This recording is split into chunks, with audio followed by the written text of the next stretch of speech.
grande spiritualité, une spiritualité assez forte.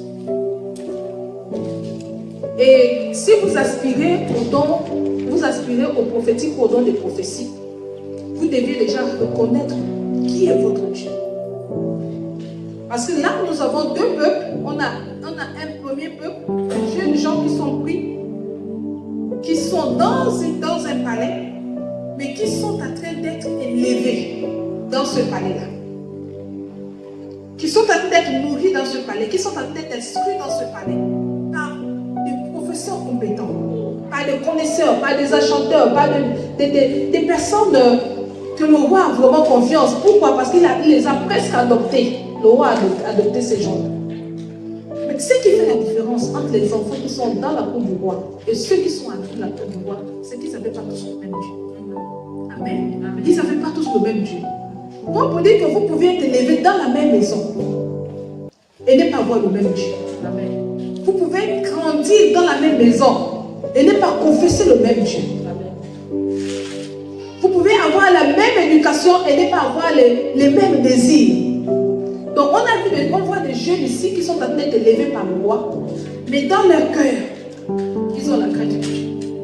Dans leur cœur, ils ont connu le Dieu d'Israël. Dans leur cœur, ils veulent, tout en étant chez le roi, respecter les principes de Dieu. Un prophète est celui qui ne se détourne pas des voies du Seigneur. Un vrai prophète ne se détourne pas des voies du Seigneur. Peu importe l'épreuve, peu importe les difficultés, tu ne dois pas te détourner des voies du Seigneur. Alors, quand on avance dans la lecture, on se rend bien compte que la Bible nous dit que le roi va trouver ce jeune-là 10 fois meilleur à ses propres enfants. 10 fois meilleur par rapport à son propre peuple. Mieux encore, même dans les songes et les visions, ils sont meilleurs. La grande question qu'on se pose, qui est le Dieu de ce roi? Qui est le roi de Daniel et les autres? Ou encore, quelle est la différence entre les deux dieux? C'est là où nous allons répondre aux questions. Pour revenir sur la spiritualité du prophète.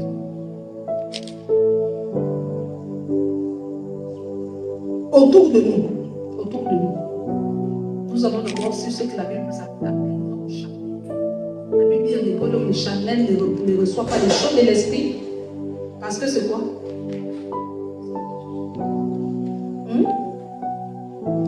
Pourquoi l'homme charnel ne reçoit pas les choses de l'esprit?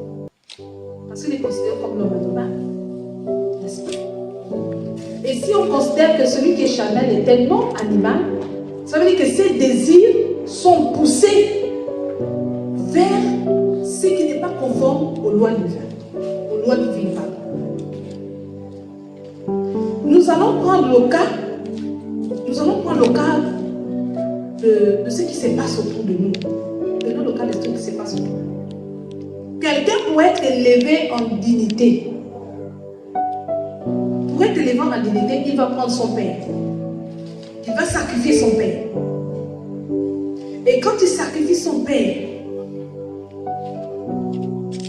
il va boire le sang, il va manger la chair. La question qu'on se pose, il exerce quoi? Il exerce quoi? Le spirituel.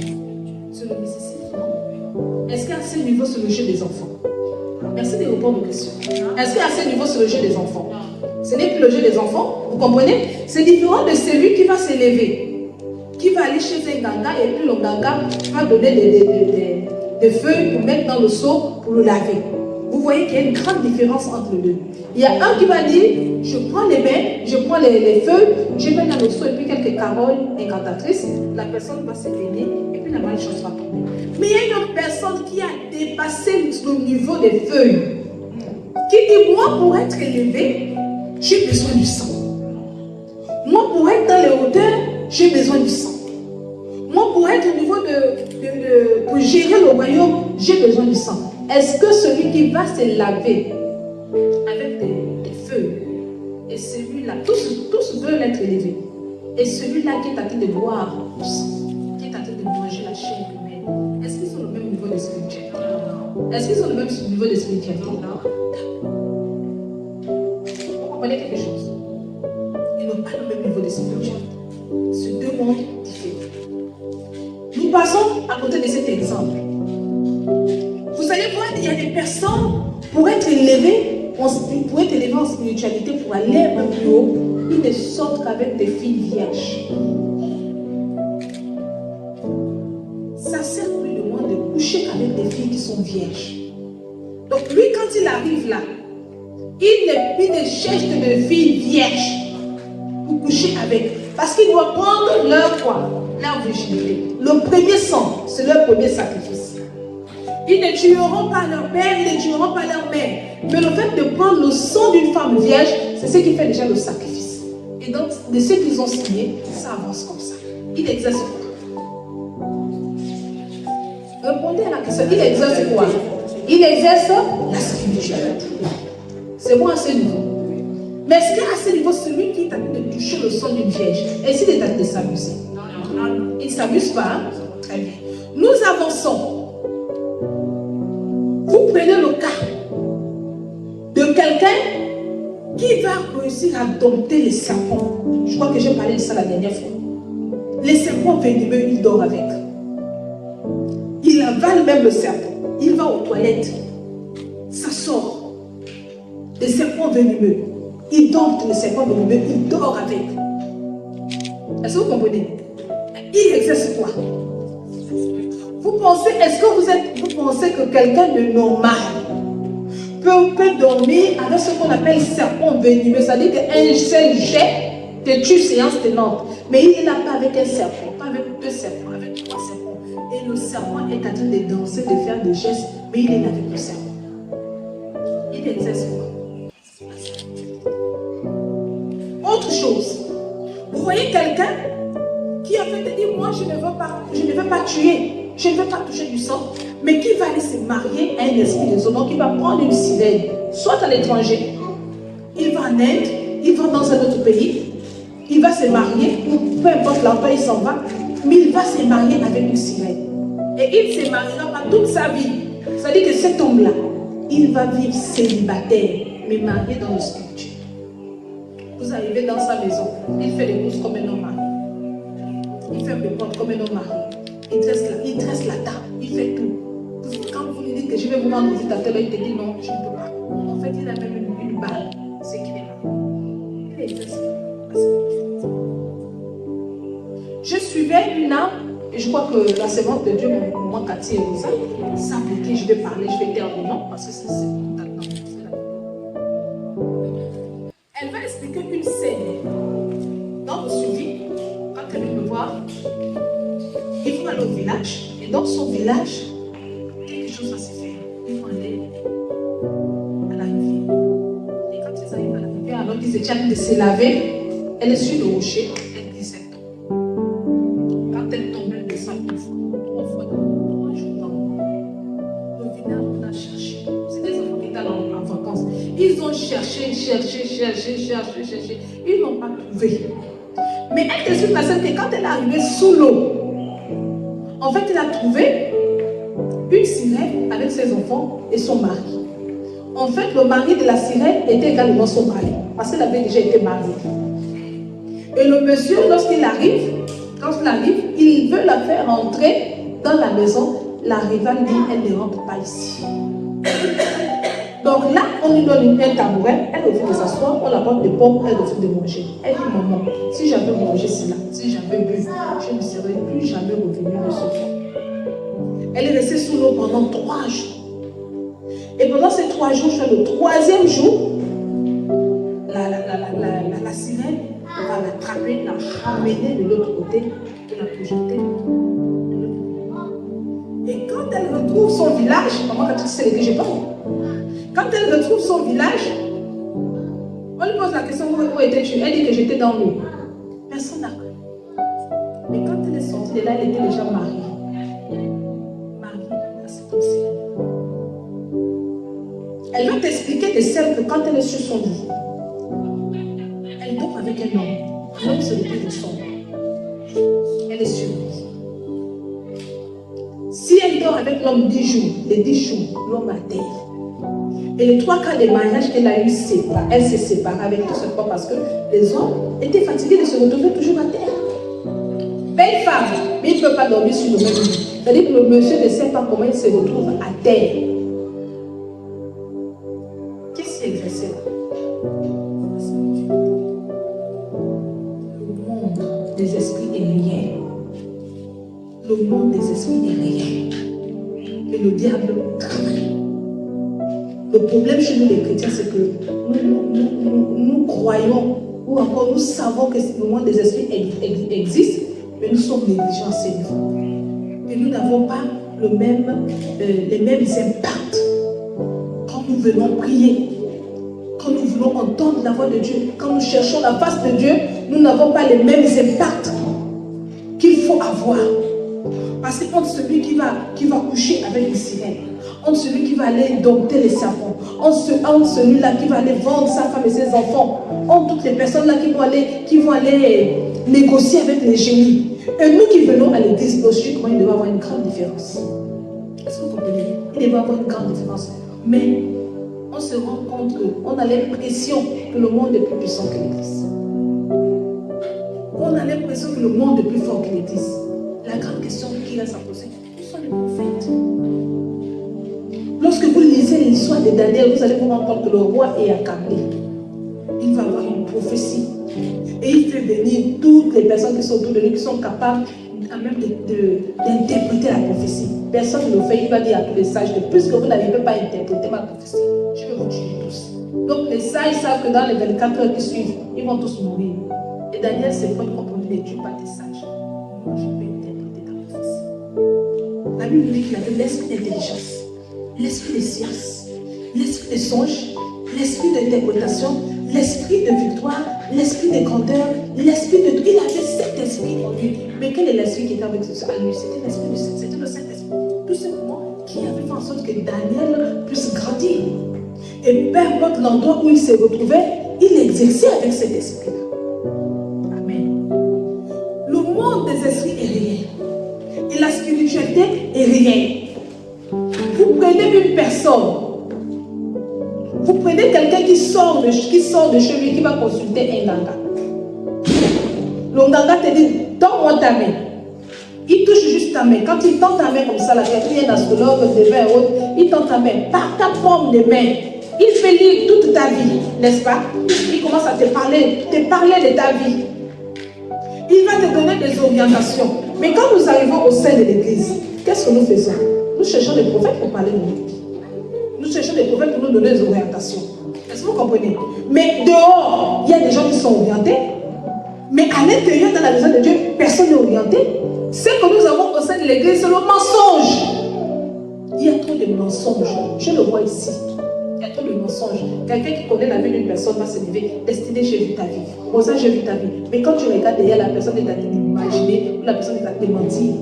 Elle t'a aperçu dans un taxi, elle t'a aperçu dans marché, elle a entendu que toi tu as discuté avec ton mari, quand elle arrive, elle te trouve triste, elle commence à te mentir. Mais ce que nous avons nous-mêmes chrétiens, tué l'Esprit de Dieu. Nous avons nous-mêmes chrétiens éteint la flamme, de telle sorte que le Dieu qui doit parler ne parle plus, ne nous mentons pas. Le Dieu qui va orienter n'oriente plus. Le Dieu qui a l'esprit de sagesse ne donne plus la sagesse. Amen. Amen. Quelqu'un est ici. Il se retrouve, vous savez que vous êtes ici. J'ai entendu des histoires, vous avez également écouté des histoires. J'ai entendu des histoires où quelqu'un te dit qu'il est ici au Gabon, mais on l'a pris en photo en France. N'est-ce pas? Il allait assister aux grandes réunions en France, et puis tu appelles, mais j'ai vu votre directeur, il est ici en France, non, mais il est bien au Gabon. Ça, ce n'est pas chrétien. Ça, c'est pareil. Qui allait assister à la grande réunion en France, quelque part, et qui revient, on prend même des photos. Il revient. Mais nous, les chrétiens, nous avons le sang de Jésus. Nous avons quoi? Le sang de Jésus. Nous, les chrétiens, nous avons le nom de Jésus. Nous, les chrétiens, nous avons la puissance de Jésus. Nous, les chrétiens, nous avons la victoire. Nous avons tout ce que nous voulons. Mais est-ce qu'aujourd'hui, il y a quelqu'un qui soit capable d'exercer la grande spiritualité? Est-ce qu'aujourd'hui, au milieu de lui, il y a quelqu'un qui soit capable de le faire? Est-ce que vous pensez que quelqu'un comme Noé va s'élever, un ivrogne, construire une marche et demander aux hommes de monter, aux animaux de monter dans l'arche? L'arche va flotter pendant 40 jours et 40 nuits sur les eaux profondes s'il n'y a pas une main qui est derrière. Il a exercé quoi là derrière?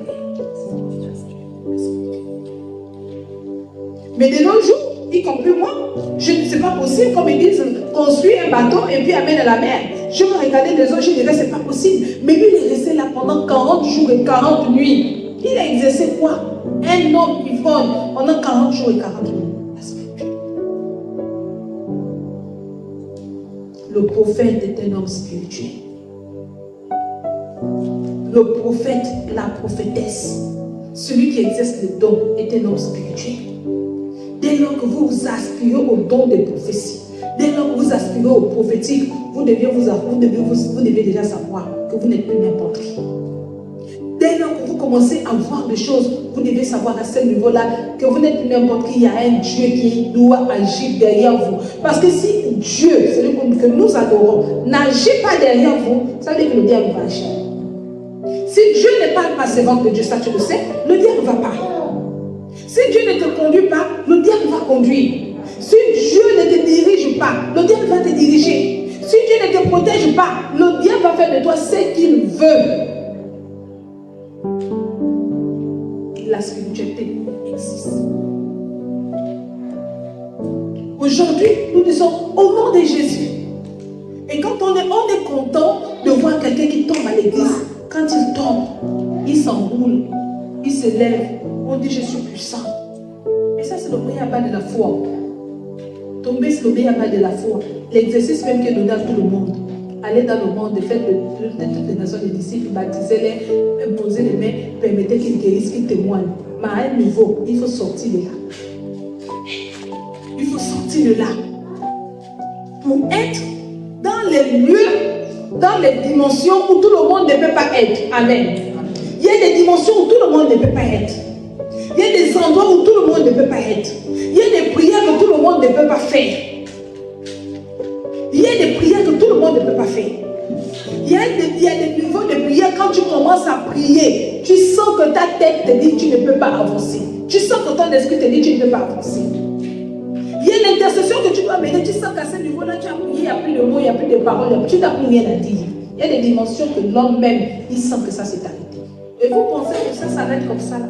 Tout simplement parce qu'à chacun son niveau de spiritualité. À chacun son élévation, à chacun son niveau de spiritualité. Amen. À chacun, je me répète bien, à chacun son niveau de spiritualité.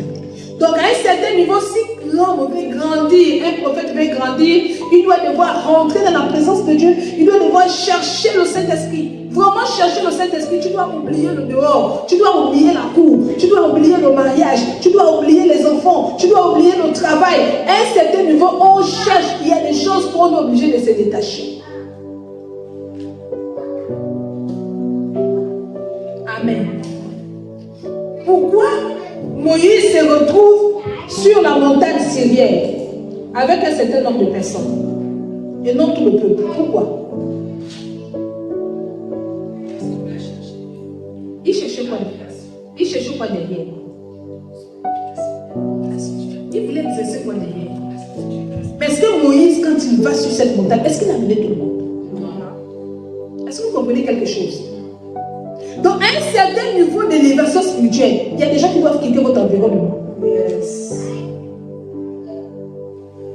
Profitez, c'est un certain niveau. Il y a des gens qui doivent quitter. Même les enfants doivent quitter ton environnement. Ils doivent quitter. Tu dois être seul. Il y a ce qu'on appelle la montagne. Il y a ce qu'on appelle au-dessus de la montagne. Il y a ce qu'on appelle au milieu de la montagne. Tous ne viennent pas. Ça dit que tous vont se retrouver en dessous de la montagne. Mais tous ne monteront pas au milieu de la montagne. Il y a des gens qui ne vont pas faire tomber. Il y a des gens même que ta vie de prophétesse, ta vie de serviteur de Dieu, un certain niveau de ton élévation ne peut pas contenir l'onction que tu as. Il te fuit. Il y a des gens qui ont quitté les serviteurs de Dieu, pas parce que les serviteurs de Dieu, c'est mort de Dieu, étaient mauvais, mais parce que les serviteurs de Dieu ont tellement amassé tellement que c'est fort, l'onction dérange ceux qui sont autour.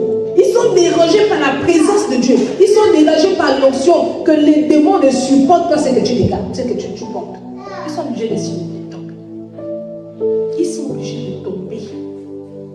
Parce que le niveau où tu es parti là, c'est trop fort. Et la Bible nous dit que Moïse est arrivé à un niveau très haut. Il allait sur la montagne. On va lui donner une place assise comme un caillou pour qu'il s'assoie quand il est fatigué.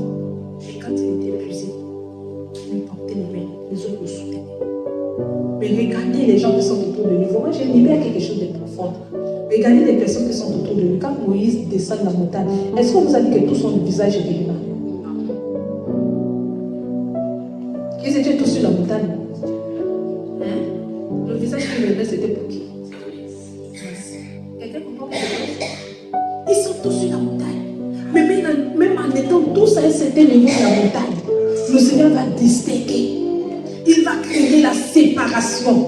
Pourquoi? Parce que le niveau auquel la consécration de Moïse est différente de ce que les fils ont. L'élévation de Moïse est différente de ce que les enfants ont. Donc le visage de Moïse ne peut pas rayonner comme le visage des enfants. Le visage des enfants ne peut pas rayonner comme le visage de Moïse. C'est pas possible qu'ils ont le même rayon. C'est séparé.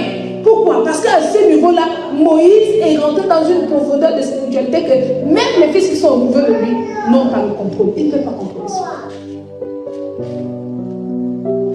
Je veux dire à quelqu'un qu'il y a des choses qui pourront tomber dans nos vies ici, pourront tomber dans nos vies, que quand on atteint un certain niveau de spiritualité. Il y a des miracles que tu ne pourras voir que quand tu atteins un certain niveau de spiritualité. Est-ce que vous comprenez? Quand tu atteins un certain niveau de spiritualité, c'est là où tu vas constater que les choses vont commencer à tomber. Je discutais avec je crois, Lydie, on parlait de tout et de rien. Et puis, alors qu'on t'a parlé, elle va dire ceci qui moment, mais généralement, même les combats, on ne les cherche pas.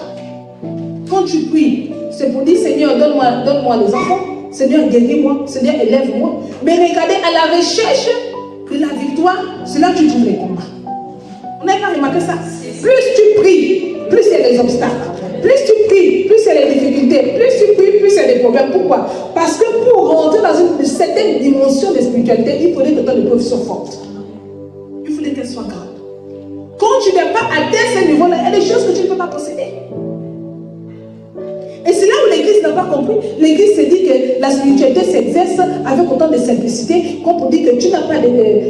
L'Église dit, pas besoin des épreuves, pas besoin de problèmes, pas besoin de tout ça, tu as juste besoin de prier, de jeûner pour voir Dieu. C'est faux. Jésus fut tenté par le diable. Son niveau était trop fort. Jésus est tenté par le diable. Mais de quel diable s'agit-il? Son premier combat, c'est le diable qui se présente à lui. Le diable qui s'est présenté dans la jeunesse, qui a détruit le monde, qui a la clé de l'enfer. Et quand Jésus va aller jeûner, il va aller dans le désert, la première personne qui croit, ce n'est pas son père. Ce n'est pas les esprits de la maison de son père. Nous qui avons accusé nos parents. Ce n'est pas les esprits de la maison de sa mère.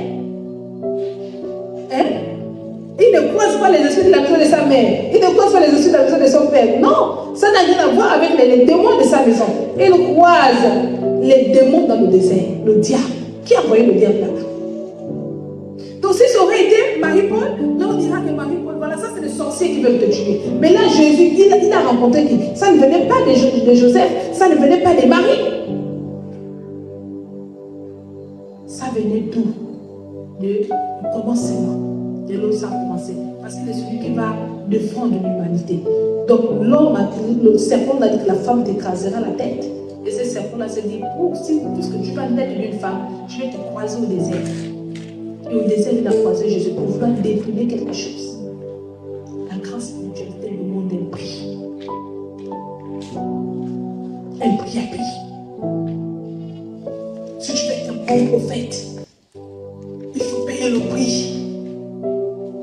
Si tu vas avoir des visions, il faut payer le prix. Des visions fortes, des visions qui ne montrent pas des visions en noir et blanc, des visions en couleur. Amen, Marie-Paul. Des visions en couleur. Parce qu'il y a des visions en noir et blanc. Souvent, quand j'entends souvent les enfants dire, maman, j'ai vu quelque chose, et puis ça faisait comme ça. Ça fait ça. Tu veux qu'on voit, et puis ça se retire. Tu es encore bébé. C'est pourquoi ça fait ça. Mais il y a des gens qui n'ont pas besoin, c'est là devant eux. Que le Seigneur te donne la grâce d'avoir des visions en couleur. Amen. Que tu sortes du noir et blanc. Amen. Il y a des visions en essai. Quelqu'un te dit, j'ai l'impression que tu m'appelles, mais je ne sais même pas ce qu'il est en train de me dire. Ça, c'est l'essai. Ça, c'est l'essai. Donc, vous comprenez que votre croissance spirituelle fait en sorte que le niveau des visions, des songes, des prophéties, des dons également change. Amen. Qui fait des songes en couleur? Sonia, tu fais des songes en couleur ou en noir et blanc? En couleur. Et puis un peu en noir et blanc. Un peu de noir et blanc, un peu de couleur. D'accord, c'est une tendance aussi. Marie-Paul. Quand même, tendance, destinée. Jamais prêté attention. Rosa. Les deux. Djibril. Les deux couleurs noir et blanc. On tourne les films. Cyrielle. On acclame le Seigneur. Les songes en couleur et noir et blanc. Donc, quand tu montes bien dans la prière, c'est ce que je comprends bien. Quand tu montes, tu sens que tu es en contact avec le Seigneur, tu exerces, tu commences à monter dans ta spiritualité, il te présente les songes en couleur. Quand tu chutes, tu es au noir et blanc. Et quand tu vas encore bien chuter, ça disparaît. C'est là la personne dit, je ne rêve plus. Amen. Je ne rêve plus, je ne vois plus rien. En fait, tu es tombé. Tu es tout simplement tombé, c'est pourquoi tu ne vois plus rien. Mais quand tu t'attends de chuter, tu commences à être au niveau du noir et blanc. Mais quand ton niveau est aussi élevé, tu commences à voir les couleurs. Oui, nous sommes tous passés par là. Est-ce que vous comprenez? Ça, c'est facile de s'identifier. Nous sommes tous passés par là. Mais ce que je voudrais que vous puissiez retenir sur la spiritualité, c'est que la spiritualité est réelle. La spiritualité est réelle. Ce que je voudrais que vous puissiez retenir, c'est que vous, chrétiens, ou bien nous, encore chrétiens, je voudrais que vous puissiez retenir que ce que nous négligeons au sein de l'Église, les gens dehors ne le négligent pas. Ils le cherchent. J'étais encore jeune dans la foi, que je fais la rencontre d'un homme de Dieu. Et chaque fois qu'il priait pour les malades, lorsqu'une onction s'est bousculée dans la salle, j'allais l'assister partout il passait, il me faisait toujours appel. Et il prie. Et moi je priais. Moi j'étais jeune dans la foi, je ne comprenais rien. Et chaque fois qu'on terminait les séances de prière, il me disait toujours, c'est que toi tu as là, c'est ce que les hommes de Dieu cherchent. Il me disait toujours, les hommes de Dieu que tu vois voyager, aller acheter un certain nombre de choses, de la magie ou autre pour venir exercer au sein de l'église, c'est ce que tu as, les hommes de Dieu cherchent. Mais moi je ne comprenais pas, je ne savais pas ce qu'il parlait, je ne savais même pas de quoi il s'agissait. Parce que pour moi, ma dimension c'était que la Bible dit que tu imposeras les mains aux malades et les malades seront guéris. J'étais à cette dimension, quand j'étais à exercer une spiritualité, mais j'étais innocente.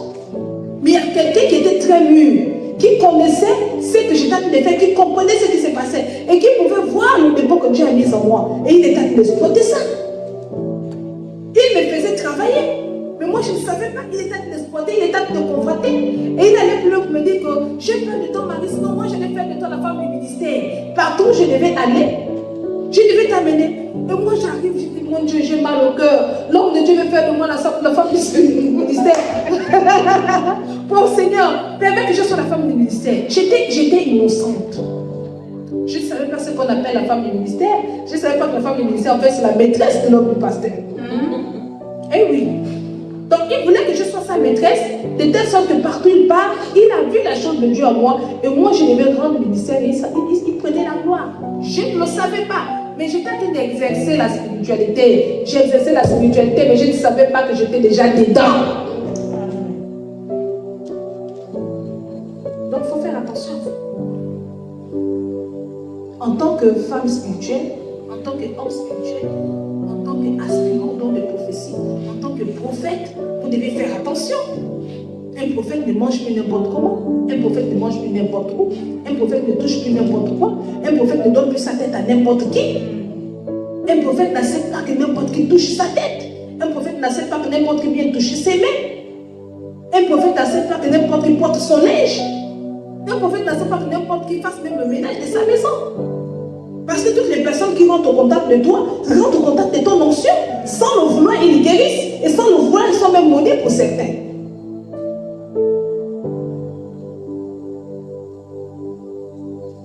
La femme à la plainte de ça n'a pas fourni trop d'efforts quand elle s'est glissée. Elle a touché et je lui ai dit quelqu'un m'a touché. Qu'est-ce qui s'est passé? Mais d'une manière inconsciente. Il était debout en train de rendre ministère et là l'onction est sortie de lui. Vous voyez ce qui se passe? Donc à chaque niveau où nous marchons, l'onction sort sans qu'on s'en rende compte. Vous pouvez être dans un taxi et perdre l'onction. Et on ne perd pas l'onction parce qu'il faut vouloir perdre l'onction.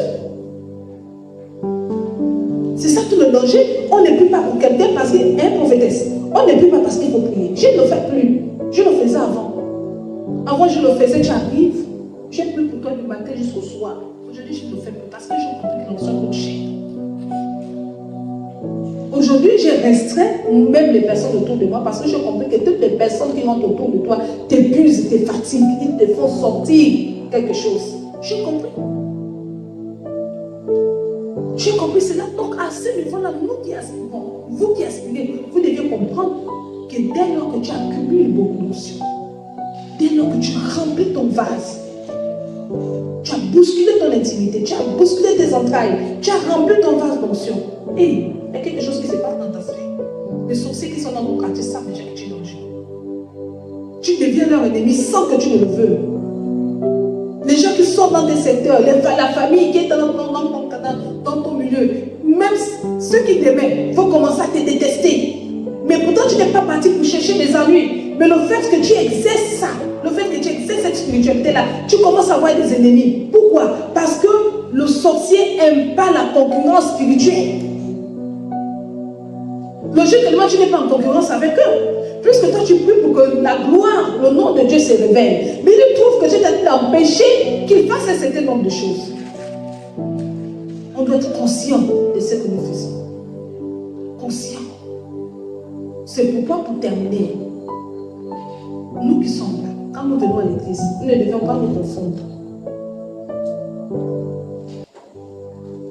Élisée, le fils d'Élie, a compris ça. Élisée, le fils d'Élie, a compris ça. Il a compris que voici l'homme qui exerce la grande spiritualité qui t'a fait partir.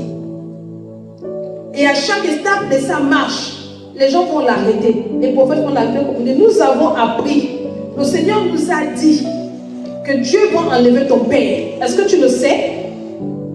Il leur dit ça ne vous regarde pas. Mais il continue à suivre le père. Ça ne vous regarde pas, je sais. Il continue à suivre le père. Lui, il avait compris que le chemin qu'il était en train de prendre est le chemin qui devait lui donner quelque chose.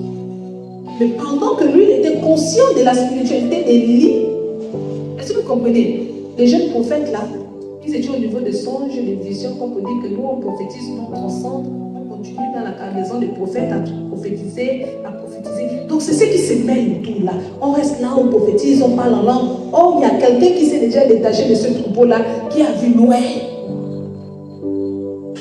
Et c'est ce que Dieu attend de nous aussi de l'Église. En plus de la cargaison des prophètes, Dieu voudrait que chacun de nous puisse voir le manteau d'Élie Noé. Est-ce que vous comprenez? Il y a la cargaison des prophètes qui est là, oui. Mais Dieu voudrait que chacun de nous, amen, puisse voir le manteau d'Élie de loin.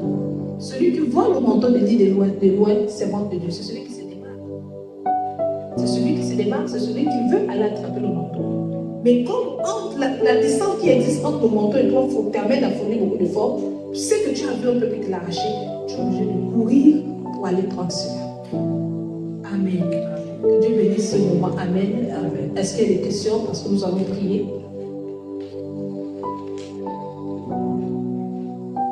Est-ce qu'il y a des questions? Question, parce que nous voulons prier.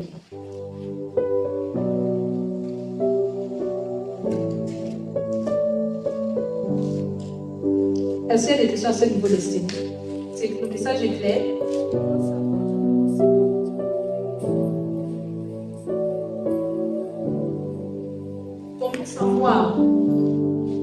Comment savoir que notre spiritualité est au bon fils de la grande trompe? Ce que nous devons d'abord savoir, c'est que quand on parle d'un homme spirituel, c'est celui qui exerce déjà dans la spiritualité. Et connaître le niveau dans lequel on est croissant ou décroissant, c'est d'abord connaître notre maturité chrétienne. Ça n'a rien à voir avec le baptême d'eau. Parce que quelqu'un qui peut passer par les eaux de baptême et être sec. Est-ce que vous comprenez? Le baptême d'eau ne t'amène pas à développer le spirituel. Mais celui-là qui prie, celui-là qui obéit au principe de Dieu, celui-là qui jeûne, celui-là qui voit le miracle cesser entre ses mains, celui-là qui peut voir les mystères de Dieu, tu la sens de vouloir, les mystères de Dieu s'ouvrent à toi. Tu es dehors, c'est un exemple, et puis paf, tu vois le ciel s'ouvrir. Et tu peux lire ce qui est autour de toi. Mais tu dis aux autres, est-ce que vous avez vu le ciel qui s'est ouvert là? Les gens te disent, non, on n'a pas vu ça. Tu commences à être un homme convaincu. Parce que tu vois ce que les autres ne voient pas. Mais si tu es encore au niveau de confusion, où vous voyez tous la même chose, c'est encore le niveau des bébés. Est-ce que vous comprenez? Le niveau des bébés, nous voyons tous la même chose. On peut compter nos doigts, 1, 2, 3, 4, 5. Mais à un niveau, l'homme a fait le détachement. Il détruit des mystères. Est-ce que tu as vu le ciel qui s'est ouvert? Pendant que nous étions assis là, est-ce que tu as vu l'ange qui est passé? Pas que du mensonge, mais tu sens qu'il y a un ange qui est là. Et l'ange est venu dire, je suis venu guérir la servante de Dieu. Et pendant qu'elle est en train de dire que je vais toucher son pied droit, et tu verras qu'elle va s'élever. Paf! Celui-là, il est dangereux. Est-ce que vous comprenez? C'est différent de celui qui acclame. C'est différent de celui qui donne sa livre, qui respecte les principes, mais il ne peut pas percevoir les choses. Il ne ment pas, mais il ne peut pas percevoir les choses. Tu sens que lui, sa maturité, ça dit qu'au niveau de sa spiritualité, il est en train de grandir. Mais il y a des niveaux qu'on n'atteint pas quand on dort sur le lit. Ça dit que tu manges le foufou le matin, tu manges le foufou le soir, tu dors, et ensuite tu viens à l'église le dimanche matin, le mercredi matin, puis tu lèves demain, et puis tu dis Seigneur, j'ai vu du nom. Il y a des sacrifices dans la spiritualité. Amen. Question. Au niveau de la spiritualité qui est diabolique ou c'est spirituel? En ce qui concerne le Seigneur Jésus-Christ, c'est un niveau très élevé. Parce que si tu parles du niveau de la transfiguration, en ce qui concerne le Seigneur Jésus-Christ, il a prouvé c'est un niveau très élevé, un niveau compliqué même de l'homme. Parce qu'à ce niveau, comme je le disais, si on nous ramène à l'image de Moïse, on voit le détachement. C'est-à-dire qu'il y a des hommes, je l'ai dit tout à l'heure, qu'il y a des gens qui ne supporteront pas votre niveau de spiritualité. Il y a un niveau, les gens ne peuvent pas supporter. Moi, je le vois quand je pousse dans les montagnes, quand je pousse dans les retraites, quand je vais aussi à l'église, les gens ne supportent pas ne supportent pas ce que je dégage. C'est-à-dire que l'onction que je dégage, les gens ne supportent pas ça. Il y a des gens même qui sortent de l'église. Mais les personnes qui sortent de l'église, mais parce qu'à leur niveau, ce sont des petits sorciers. Quand ils ont vu que là, c'est trop fort, le feu les dépasse, ils ne peuvent plus avancer, ils fuient. Donc, en ce qui concerne Jésus, ce qu'il a exercé là, la transfiguration, c'était trop fort. C'est un niveau de spiritualité compliqué.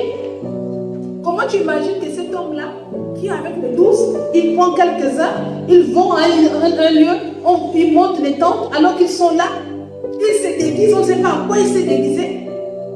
C'est compliqué. Et alors qu'ils vont voir le Christ dans une autre dimension, les disciples vont lui dire, nous ne voulons plus partir, nous voulons demeurer là. Celui qui a vu la gloire de Dieu ne voudra pas se détacher de ça.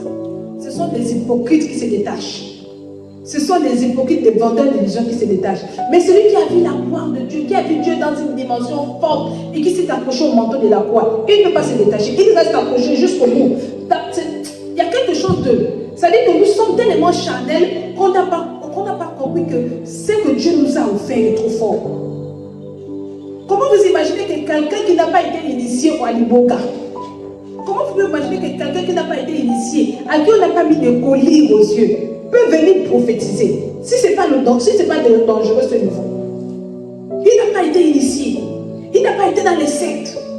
Il vient à l'église, on lui parle de la puissance du Saint-Esprit, on lui parle de la présence de Dieu. Mais quand l'Esprit de Dieu le saisit, il impose les mains aux gens. Les malades guérissent rien qu'au travers de l'imposition des mains. Vous pensez qu'il exerce quoi? C'est un niveau élevé. Donc pour répondre à la question des destinées, le niveau que Christ a utilisé, c'était un niveau très élevé. Maintenant, de l'autre côté, les païens, les francs-maçons, les astrologues et autres, beaucoup utilisent cela. Et à leur niveau, ça fait partie des œuvres de la sorcellerie. Parce que lorsque on exerce quelque chose où l'Esprit de Dieu n'y est pas, c'est diabolique et satanique. Donc c'est pourquoi j'ai pris l'exemple tout à l'heure, quelqu'un qui est avec vous ici, il se retrouve en Europe. Il a voyagé comment? Avec quel esprit? Il a construit l'avion à quel moment? Il a payé le carburant à quel moment? Si ce n'est pas le carburant humain qu'ils vont prendre pour partir, comme pour dire, je m'en vais voir les enfants à l'étranger, et puis je reviens le matin, il a puisé le carburant des enfants. Le terrain est un terrain d'atterrissage mystique. Mais si c'est une déportation, c'est l'Esprit de Dieu, la Bible, Daniel témoigne que j'étais ravi dans l'Esprit. L'Esprit de Dieu me transporta. Ézéchiel le dit, l'Esprit de Dieu me transporta. C'est une autre dimension. L'Esprit de Dieu ne transporte pas n'importe qui. Vous pensez que dans l'assemblée des saints, l'Esprit de Dieu va transporter n'importe qui, mais dépendre des transports. Il y a des mystères que les gens sur terre ne verront jamais, si ce n'est que les personnes que Christ a choisies d'emblée pour les voir. Ceux qui étaient dans la chambre haute ont été choisis pour voir les mystères, la Pentecôte. Mais ceux qui étaient hors de la chambre haute, ils n'ont pas vu ça, parce que ce n'était pas donné à eux. Amen. C'est bon dessiné. Est-ce que Dieu il est là?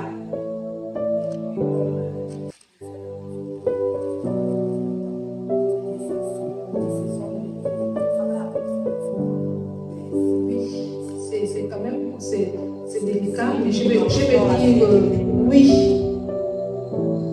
Le dédoublement, on ne parlera pas de dédoublement, on parlera des anges qui exercent avec lui. C'est l'ange qui se déplace. C'est pourquoi vous allez entendre les enfants dire, certains disent, à ce moment j'étais endormi et puis je t'ai vu chez moi. Mais je suis endormi chez moi, mais c'est l'ange qui arrive. Et l'ange prend l'apparence, il apparaît, il travaille. Parce que Dieu a affecté des anges autour du serviteur de Dieu. Donc le prophète, lui, s'il a une cargaison d'anges, les anges vont, ils ont été affectés pourquoi? Pour travailler. Il ne se dédouble pas. Mais l'ange qui travaille avec lui se déplace. L'ange peut être en Inde, l'ange peut se retrouver en Europe, l'ange peut se retrouver en Italie, l'ange peut se trouver au Congo. L'ange, il va travailler. Puis il y a des témoignages. Moi, c'est un type de témoignage que moi je connais. Quelqu'un va t'appeler pour me dire que moi, pendant que tu rendais ses initiés, quand je suis arrivée à la maison, j'étais chez moi. J'entends parfois avec certains enfants qui me disent, maman, avant que tu ne viennes, j'ai senti ton parfum. Mais ce n'est pas dans ma présence, c'est l'ange qui a annoncé déjà qui annonce mon arrivée. Donc, du coup, à ce niveau-là, quelqu'un arrive et dit, maman était là. Je suis allée consacrer, comment on appelle ça, la boutique d'un enfant. Je suis allée consacrer de nuit. Quand j'arrive là-bas, il y a Armel qui est passé par là. Il a dit à Rosa, maman était ici. Quand tu dis ça, je sens la présence de maman, il était là. Et cet endroit est trop lumineux. On ne se déporte pas, mais l'ange travaille. C'est quand tu peux voir l'ange, tu peux voir, oh, j'ai vu, tu as vu quoi, mais c'est l'ange que tu vois qui t'a travaillé. Si on se déporte et puis on part, on revient, et si on le fait partout, on va mourir. Celui qui quitte son corps, il vit.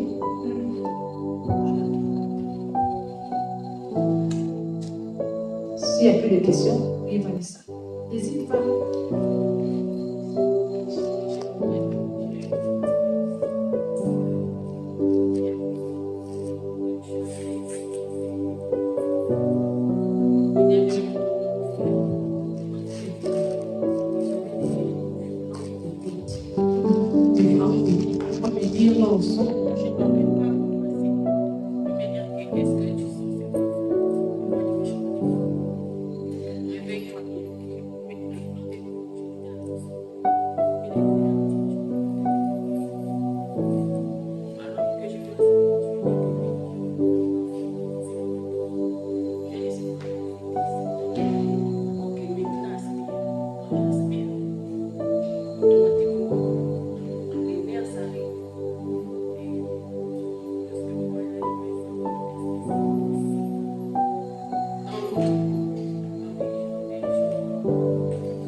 vous poser des questions délicates. Mais regardez, est-ce que le diable a créé quelque chose? Tout ce qu'il fait n'est qu'une copie de Dieu. Hein? L'original est entre les mains de Dieu, mais le diable fait des copies. Est-ce que tu comprends? Oui, c'est possible, l'esprit maléfique. Oui, c'est possible. Pourquoi pas? Oui. Parce que dire non, ce serait mentir. Comment vous imaginez que quelqu'un est chez lui et puis il voit la visitation d'un serpent qui apparaît? Je suivais quelqu'un. Il est avec nous sur la montagne. Comment on l'appelle encore? Juste merci. Il a rendu témoignage ici. Je suis venu chez lui. Il était consacré marié à l'esprit de son servant de Dieu. Il dit quand cet esprit arrive, donc la femme qu'il a fait, arrive, les portes et fenêtres sont fermées. Il la voit, il est hypnotisé, pas qu'il est dans le sommeil. Généralement, les gens qui sont attaqués par les esprits, les esprits aigus, les qui sont les gens qui subissent cela dans des songes. Mais lui, il ne vit pas ça dans des songes. C'est-à-dire qu'il est comme quand l'esprit sort de l'eau, il est hypnotisé, il voit l'esprit qui sort de l'eau. Il voit la mer, la femme sort de l'eau, elle marche, elle se retrouve devant ses portes, elle pénètre la porte, elle monte sur lui, elle fait tout ce qu'il a fait, il ne peut pas bouger. Après, il se retourne, elle se retourne, elle le regarde, elle rigole, elle reprend sa porte, la porte à laquelle elle est passée, elle retourne dans l'eau. C'est quand elle retourne dans l'eau que toutes les forces lui reviennent. Il est complètement mouillé. Et ça peut. Certains nous ont donné des témoignages où je vis un serpent. Le serpent disparu. J'ai été un jour chez un enfant que je vais garder ici. Pour ça, certainement dit que je vais parler. Bien dit. Elle était malade. Hein. Vraiment, au bout, c'était pendant la période de Covid. Alors qu'elle était au bout de la mort. Quand on arrive, des histoires vraiment terribles, quand tu regardes, tu te dis non, mais est-ce que je suis dingue ou quoi? On voit un serpent vert. On voit un serpent vert là. J'écris le serpent. Son mari sort, les enfants sortent, on voit le serpent. Et là, vous avez vu le serpent. Là, le serpent a disparu. Ça n'a pas disparu. On a déraciné les fleurs, enlevé, jeté, renversé, autre chose. C'était ce qui, sous forme de Covid, qui était venu comme la tuer. Mais comme ce jour-là, je suis Dieu débarqué pour aller prier, le serpent est sorti de la maison. Est-ce que vous comprenez? Donc, quand on parle de spiritualité, il faudrait que nous comprenions que le diable exerce cela. Et quand tu aspires à être prophète, tu aspires au don de prophétie. Il ne faut pas te négliger. Il ne faut pas négliger si tu sais que Dieu te parle. C'est pourquoi je voudrais que vous tuiez le mensonge. Tuer les émotions. Des histoires, oh, je sens que... Non, il faut tuer ça. Parce que lorsqu'il y a confusion en ce qui concerne la voix de Dieu, vous perdez beaucoup de choses. La confusion ne doit pas exister. On sait que tu as entendu de Dieu et ce que le diable veut t'infiltrer. Il ne doit pas avoir confusion. Parce que ce que Dieu nous donne est cher, c'est fort et puissant. Ce que le diable nous donne, c'est flatteur. Donc je refuse qu'il y ait confusion lorsque j'entends la voix de Dieu. Je préfère quelqu'un qui me fait un an, qui n'entend rien. Mais quand il se lève, te dit j'ai vu. Que celui qui tout le temps se lève pour dire j'ai vu que. Ça c'est un menteur. Oui, on peut voir, mais attention à la confusion. Parce que la confusion, elle est forte que si tu n'arrives pas à discerner qui te parle, vous imaginez que si par exemple je me lève un matin que je viens dire Marie-Paul, je t'ai vu demain, je t'ai vu aller à Paris. Et le Seigneur me demande que tu ailles à Paris. Marie-Paul a son argent, elle a confiance au prophète, elle va acheter un billet d'avion, elle va se retrouver à Paris. Mais à Paris, elle va mourir. Moi, j'ai flatté Marie-Paul. C'est une flatteuse, malheur que le Seigneur ne l'attend pas à Paris. Donc vous comprenez que beaucoup de prophètes ont détourné les destinées des gens. Les gens aujourd'hui flottent en trouvant des spiritualités ou pourquoi? Parce qu'il y a quelqu'un qui s'est levé un jour qui a dit je te vois marier au président. Et les gens qui sont célibataires aujourd'hui parce qu'ils entendent le président. Des prophètes prophétie, on voit le frère épouser un ministre. Jusqu'aujourd'hui, le ministre n'est jamais venu. Et la personne est heureuse d'entendre ce genre de prophétie. Et qui ne viennent pas de Dieu. Amen. Il ne faut pas qu'il y ait de confusion en ce qui concerne la voix de Dieu. Il ne doit y avoir aucune confusion. S'il faut que tu prennes un an pour écurer le don, prends un an. S'il faut que tu prennes 2 ans, 5 ans pour que écurer le don, prends le temps. Prends le temps que ton don soit écuré. Seigneur, j'ai envie de t'entendre, mais permets que ça soit clair. Seigneur, j'ai envie de te voir, permets que ça soit précis. Seigneur, je veux que tu m'orientes. Mais ça dit que c'est le type de prière qu'il faut faire. Où tu consacres ta tête, tu consacres tes yeux, tu consacres ta bouche. Le type de prière qu'il faut faire. Seigneur, je veux te voir. Je ne veux pas me tromper. Parce que chaque prophète doit connaître comment Dieu lui parle. Quel est le moyen pour toi le plus sûr quand Dieu te parle?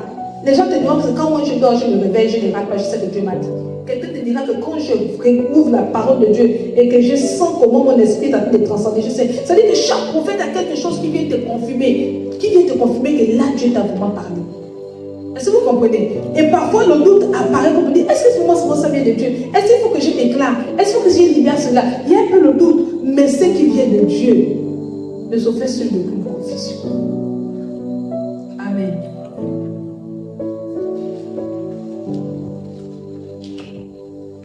Ma question est celle, en fait, j'ai 2 questions, mais c'est un peu compliqué, j'ai quand même essayé. Combien de temps... Il nous reste, on a débordé de 10 minutes.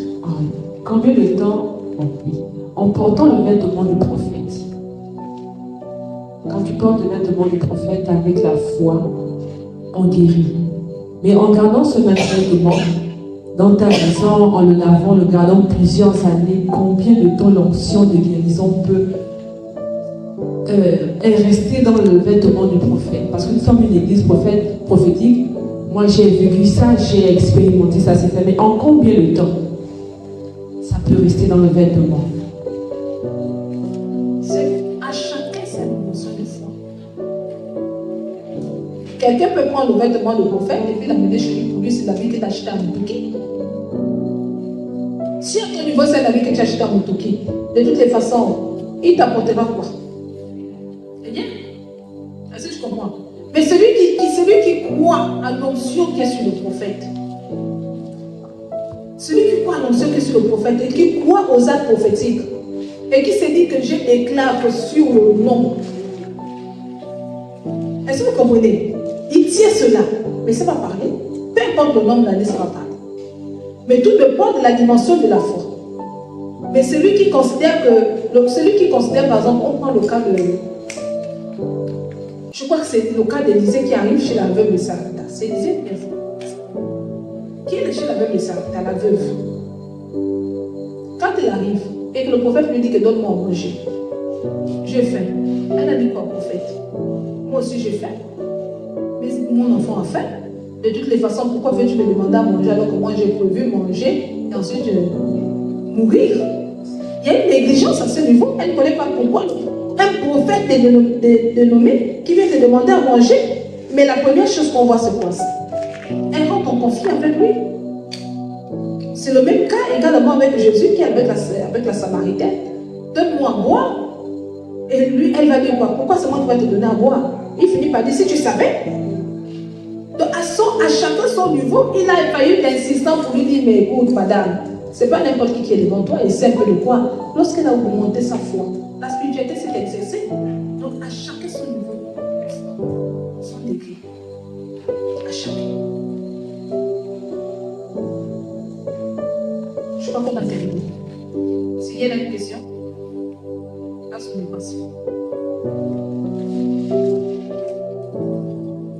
Non, pas d'accord. Ok, on va s'élever pour